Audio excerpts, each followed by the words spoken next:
But if you will cleanse on a regular basis, I cleanse every Monday. I just do a cleansing diet where I just drink liquids and then I don't eat anything else, and my liver has a chance to get rid of all the toxins that are in my body. I want you to understand that you have a marvelous mind and you can do anything with it, and don't ever listen to anybody that tells you you can't. You want to start to look at yourself not as a body or as a name. Like, I'm not Bob Proctor. Bob and Proctor are just two words. You've never heard anybody phone into school and say, body's not coming today, it's sick. Never hear anyone say, hand, it's my hand, my body, my name. Well, you see, there's something wonderful about you and something wonderful about me, and it's the same thing. We have a marvelous mind. We're creative beings. Talk to your body. You're not a body, you live in a body. Now, this may sound silly because maybe nobody's ever said this to you before, but go around just repeating maybe 1,000 times to yourself, I'm not a body, I live in a body. I'm not a body, I live in a body. I'm not a body, I live in a body. Then start telling your body to relax. The meta secret to great health is to feel good now. You do that with good thoughts, you do that with good food, you do that with plenty of sleep, you do that by doing what you love. That's the meta secret to great health. The meta secret to health is to honor your body. Listen to your body. Are you tired? Are you hungry? Are you thirsty? Do you need time to play? Have greater health. Honor your body. Health. Not just physical health, not just eating the right things and getting exercise, but let's talk about emotional health. This means doing what you love, loving what you do, looking forward each day, researching, helping other people, giving back. This is the meta secret to emotional health. To me, recognizing the divine component in us has a twofold effect. On the one hand, it's incredibly humbling, because how many of us really live up to being godly? How many of us really maximize the God-given talents that we're given? How many of us really live lives of fulfilled potential? So on the one hand, it's kind of intimidating. But on the other hand, it's very inspiring. It's inspiring to think, I, as a human being, am capable of being godly. I'm not God. I'm not going to confuse myself with God, but I am capable of being godly. I am capable of a goodness which can resound around the world. I am capable, like God, of using language to bring things into existence. An architectural drawing is the languaging of a building into existence. A marriage contract is the languaging of a relationship into existence. Any sort of contract does that. A novel creates a world that may be more real to us than the so-called real world that we are living in. And being godly is both an obligation, which frankly I feel I fall vastly short of, but also an incredibly inspiring opportunity. And the ancient traditions, not only the one that I come from, but really all of them, teach us this. The law of rhythm is the very fabric of life itself. Rhythm is everywhere. Things are born and things die. We move into a season and we move out of a season. We go within and we go without. We change. Rhythms flow in our emotions as well. You cannot always be feeling happy. Sometimes you'll feel sad, you'll feel down, and then you'll come out of it. Whatever goes up must come down. You've heard the language. Rhythm is exactly that. And the minute you begin to realize that all of life is all about the law of rhythm, then you can flow easily in bad times and then have more fun in happy times. When you start to expect rhythms, know that if you're happy in one direction, you can also be unhappy in the other direction. The law of rhythm surrounds us, works with us, and if you master it, There's nothing you can't do. The meta secret to health and having amazing energy is the ability to look at your world from a perspective that, hey, things aren't always going to go your way. But you know what? As long as you always do your best, as long as you are focused on what you achieve and what you're trying to accomplish, then it's all going to work out. I think one of the most important keys is to recognize in life just about all the limitations that we have are self-imposed. To realize that is the greatest breakout, the greatest. I talk about staging jailbreaks in your life, breaking out of the mental prisons, getting over the walls of the self-imposed impossibilities in life. And it is remarkable what happens when you realize, take a look at what really is holding you back. And very often, almost all the time, it's you. It's you. The power lies within you. See, humor is good. It really is. I don't really understand what it does to you, but I know it does something to your brain. Norman Cousins, who's gone now, but lived a long and very, very effective life. And he had been diagnosed with a disease, and it was killing him. He was literally dying. And one day he got thinking to himself, if sadness and sickness are hooked together, then happiness and health must be hooked together. And so he had people bring in old movie films of Laurel and Hardy and all kinds of different old actors, funny stories. And he started to play them. They made him move out of the hospital. So he rented a suite of rooms in a hotel. And he had these movies playing all the time. And he was laughing, a real belly laugh. And he got better. Now I think you know when you're laughing, you're feeling good.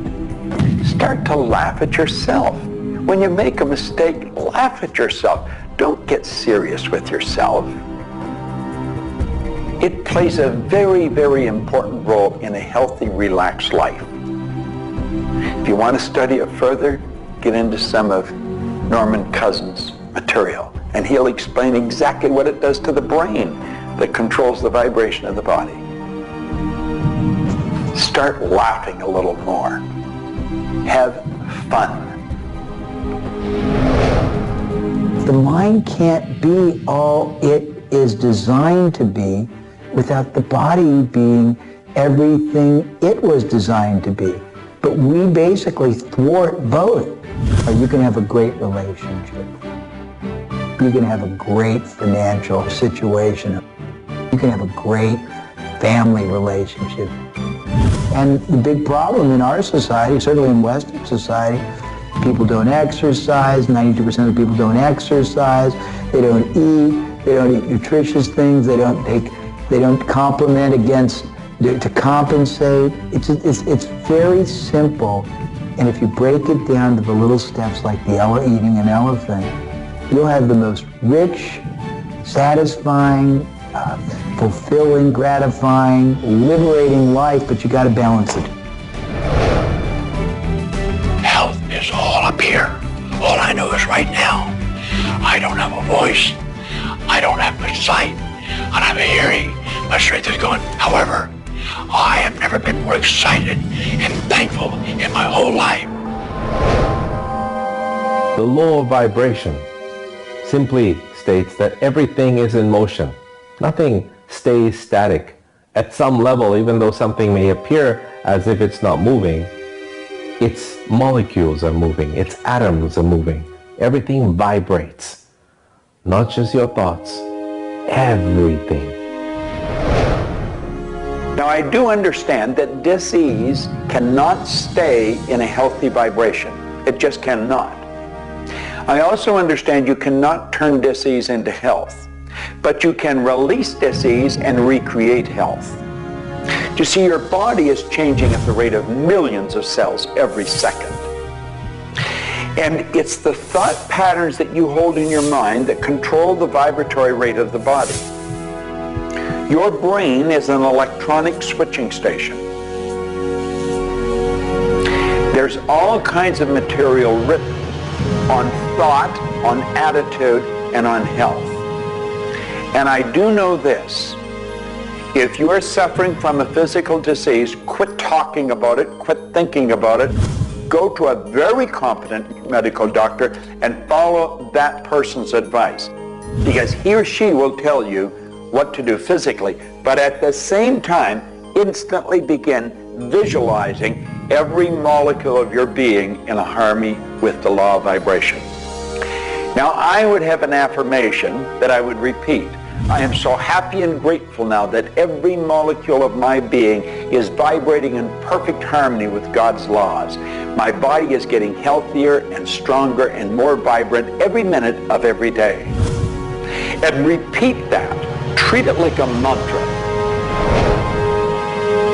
I can't predict what's going to happen for you personally, but I do know that hundreds of people, if not thousands of people, have experienced healings and cures by beginning to change their thoughts about what's going on in their body.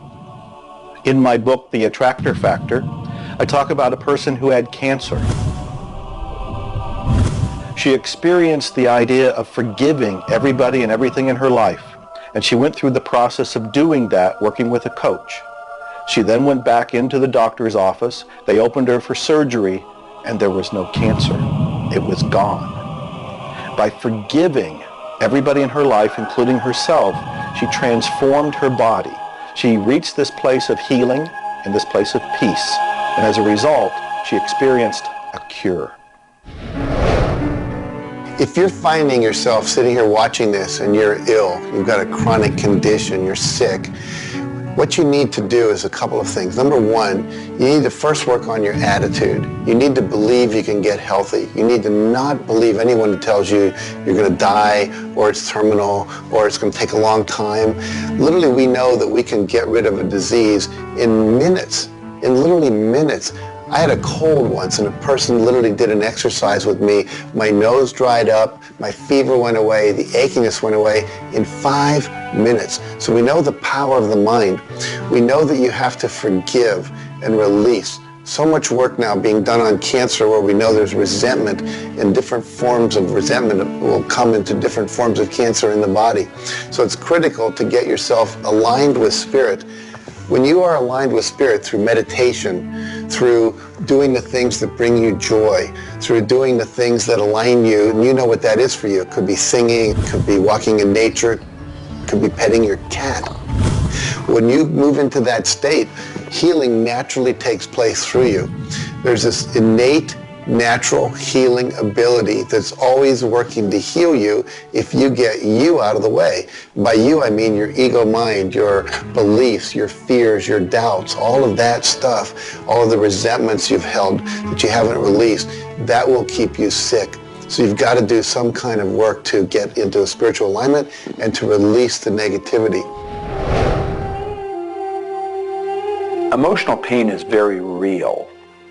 It's like sorrow and grief. Like grief comes in waves. It just sort of overcomes you and then sort of fades away. You could have experienced some traumatic situation, anything from rape to the loss of a loved one, or being held up, where somebody invaded your privacy in some way or another. And it causes deep emotional pain. What we want to realize is that we are bringing that on ourselves. You say, well, wait a minute, you're not bringing it on yourself.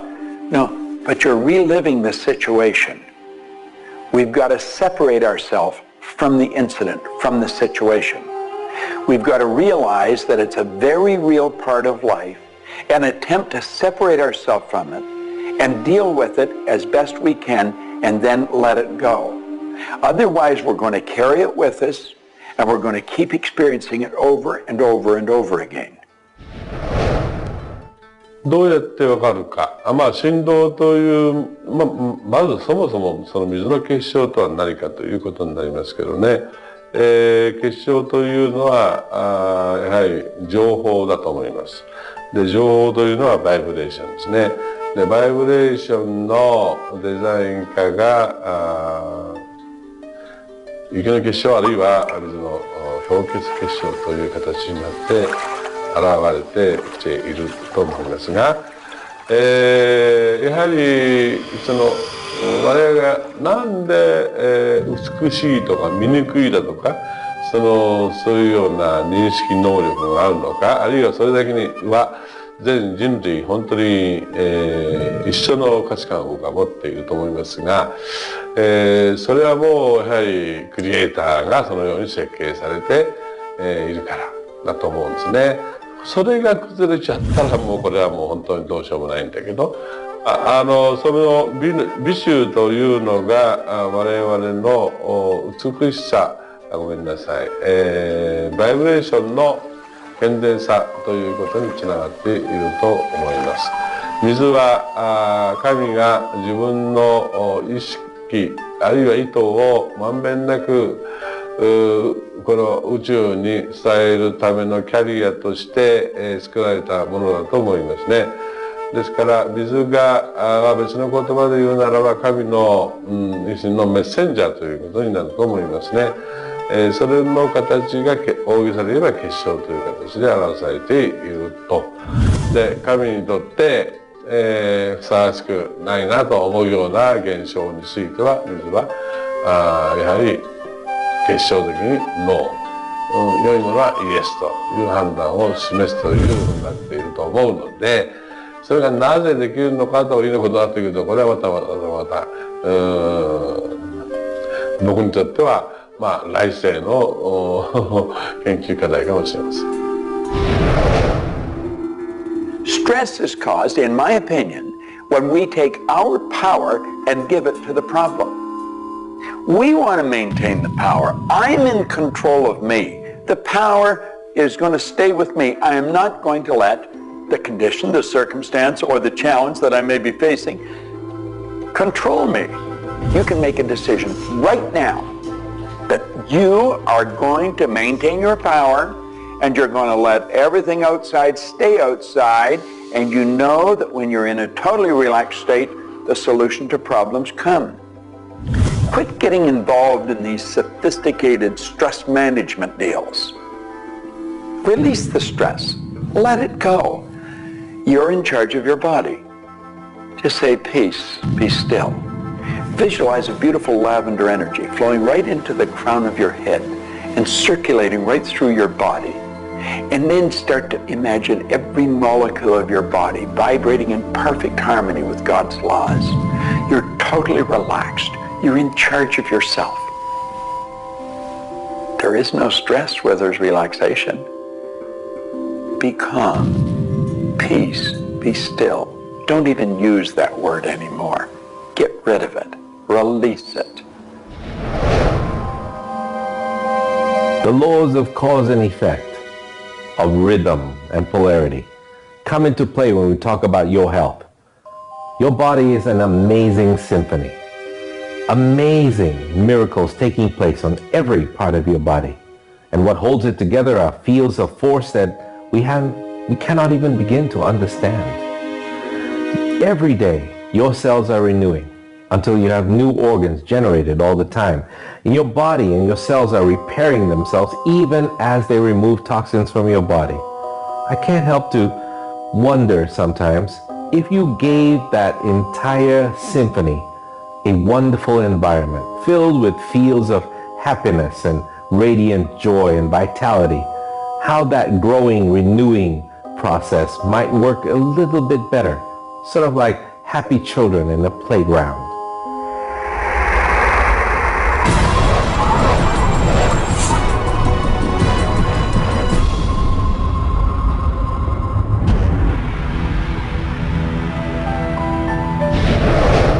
Here's the paradox of being human. Real happiness is only available in the moment. If you're brooding on the past or obsessed about the future, even if you're looking forward to something that could be magnificent in the future, it's not quite the same sort of anchored contentment that you get from really being in the moment. We human beings seem to be perpetually someplace else. That's kind of like one definition of the human predicament, the human condition. We are perpetually thinking about the past, the future, something to the right, something to the left, something else. I think the paradox to happiness is you do have to have dreams and aspirations, and you have to be anchored, rooted, and happy where you are. Not always easy to do, but I keep trying. Happiness is a point of view. Am I happy? Yeah, I think I am. How can somebody always be sad? Of course we're sad when we lose somebody that we love, or that when the project we're working on so long doesn't work out. Temporary sadness is a very human condition. How can you be happy? Maybe by finding things to do that make you happy. You see, if you're miserable, your mind is focused on the past. There's a method concept. Get you over any miserable concept in a heartbeat. Focus on right now. See, you're miserable because of something that happened that you didn't want to happen, or something she said or he said or they did. Forget it. It's in the past. And quit worrying about the future. Have you any idea the number of electrical charges must fly through your body for the simple object of writing your name? See, your brain is an electronic switching station, and you've got one. And you can activate brain cells.